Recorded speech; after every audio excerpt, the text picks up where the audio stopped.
welcome back to my channel. Today's video is the last mock call for season 2 of mock calls. I know mock calls are frequently requested videos, but as much as I want to include everything, that is just not possible because obviously I haven't worked in all of the accounts in all of the companies in different industries, so we'll work with what we have. But you know, I'm discussing the things that I have experienced and also asking questions for people who have experienced the same things.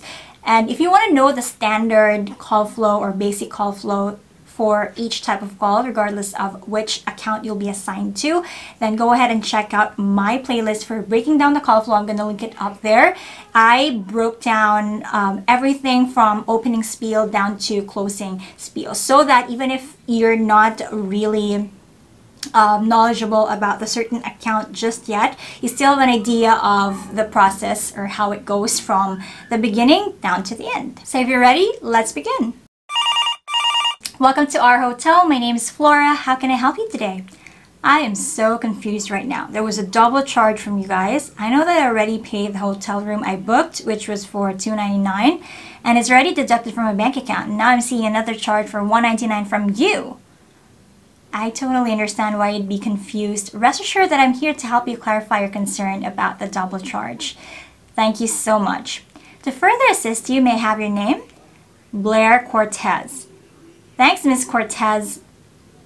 Upon checking, you are right that the $299 payment for your hotel room was already paid and cleared. What you're seeing right now is a pre-authorized payment for $199. This was the amount that was initially charged to ensure that the account used is active and has enough balance to cover the payment. If you noticed, it's actually on a pending status, which means that although it appears to have been deducted from your available balance, it will automatically fall off or be removed and voided at the end of today's business day.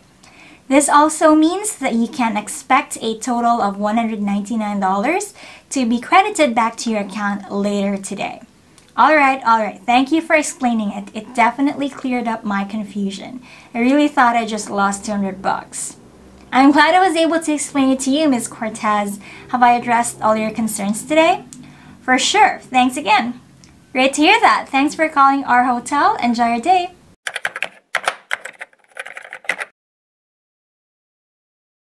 All right, let's proceed to the discussion. I did not complicate this call because I really just want to introduce pre-authorized payments. But before that, what do you think is the main concern of the customer or the guest? And as usual, pause this video, comment below what you think the main concern is, and once you've commented, go ahead and resume watching the video until the end so that you'll get to listen to the discussion points. Alrighty, so go ahead, pause, I'll wait. And you're back. So let's discuss. Now, the main concern of the customer is, you're right, it's a double charge. Customer thought she was charged twice, but she did not realize that the other charge was a pre-authorized payment that was not canceled yet.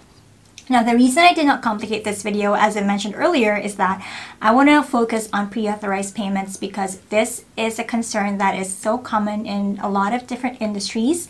And to give you an idea, if you're new to this, a pre-authorization is essentially a temporary hold placed by a merchant on a customer's credit card and reserves funds for a future payment transaction.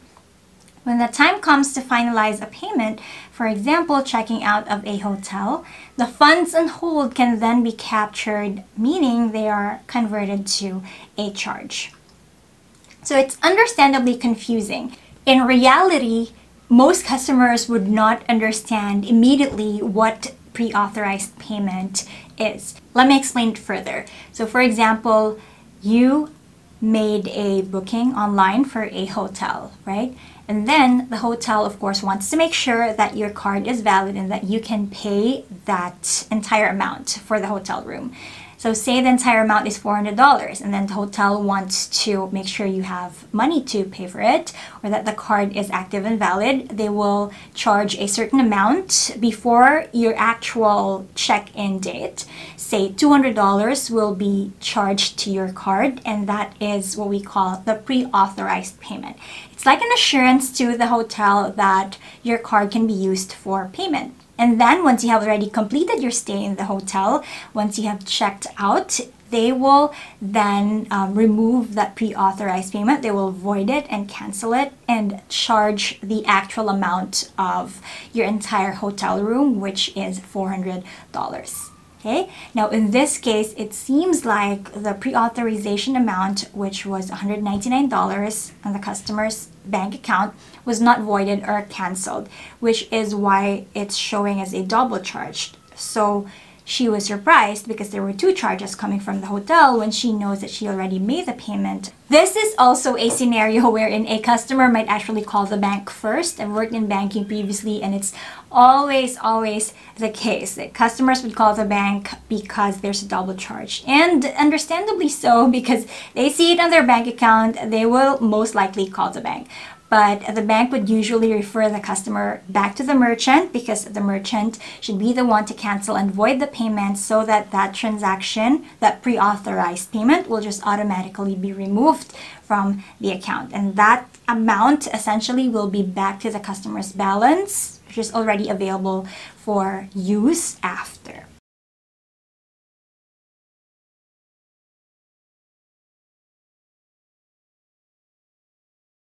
In some cases, when the customer insists, the bank will usually provide a provisional or temporary credit until the merchant cancels the pending transaction and credits the account back. Now, this is a bit more on the advanced side because it can get complicated, but at least you have an idea that that is actually possible.